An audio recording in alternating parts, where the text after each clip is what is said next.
حکم پہلے باپ کا مانو، خدمت پہلے ماں کی کرو. شریعت کے ضابطے بتا رہا ہوں. اماں خدمت زیادہ کرتی ہے بچوں کی.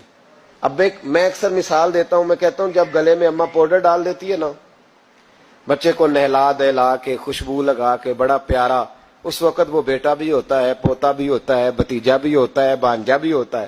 اور جب پیشاب کر دے پھر کس کا ہے؟ ماں کا.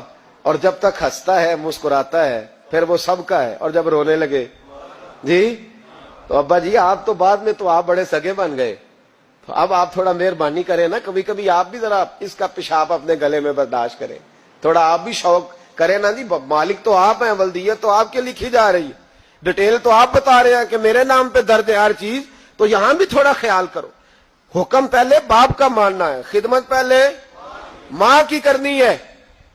اور فرمایا میرے محبوب کریم صلی اللہ تعالی علیہ وسلم نے کہ تو نے ان سے باتیں کرنی ہے، میٹھے بول بولنے ہیں. مسند احمد میں بڑی ٹھنڈی، بڑی میٹھی، بڑی پیاری حدیث ہے. حضور نے فرمایا 2 گھڑیاں رات کو ان کی چارپائی پہ بیٹھا کر، ان سے بات چیت کیا کر، ان کا دل راضی کیا کر. فرمایا اگر تو انہیں خوش کرنے میں کامیاب ہو گیا، رب تجھے 2 حج اور 2 عمرے کا ثواب عطا فرمائے گا. اگر تو انہیں، اور ماں باپ اگر پردہ کر جائیں پھر تیری دعاؤں کا رخ ماں باپ کی طرف. امام راضی نے تفسیر کبیر میں حدیث لکھی ہے، ایک شخص پر آخری وقت طاری تھا، نزع کا عالم تھا، لوگ کلمہ پڑھاتے تھے، زبان پہ جاری نہیں ہوتا تھا. ان حدیثوں کو روز یاد کیا کرو، روز ماں باپ سامنے آئے تو ان حدیثوں کو ذہن میں لایا کرو. کلمہ اللہ کا ذکر ہے، زبان پہ جاری نہیں ہو رہا کلمہ. لوگ محبوب کریم علیہ السلام کے حضور ہے، یا رسول اللہ بندہ مسلمان ہے پر کلمہ نہیں جاری ہوتا. حضور نے یہ نہیں فرمایا کہ دیکھو لکنت تو نہیں، کوئی مشکل تو نہیں، کیا مسئلہ ہے، دعا کرتے ہیں.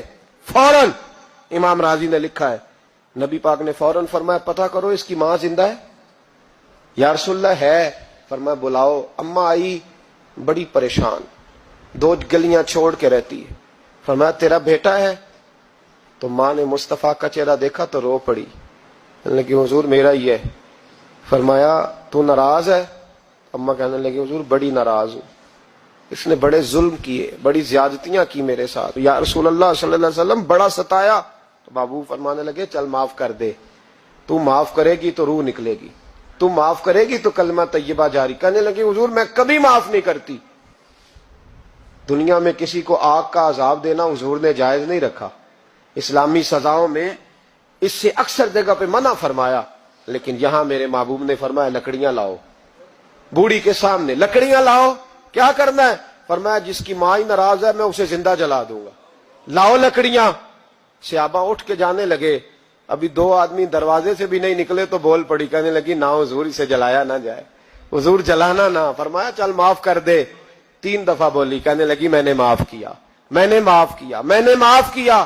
محبوب فرمانے لگے اب پڑھاؤ کلمہ، پڑھاؤ. جب کلمہ پڑھایا تو زبان پہ کلمہ جاری ہو. اس کا مطلب ہے کلمہ بھی اسی کی زبان پہ جاری ہوگا جو ماں باپ کا فرما بردار ہوگا. ورنہ مت امید رکھے کہ میں بڑی لمبی تہجد پڑھتا ہوں،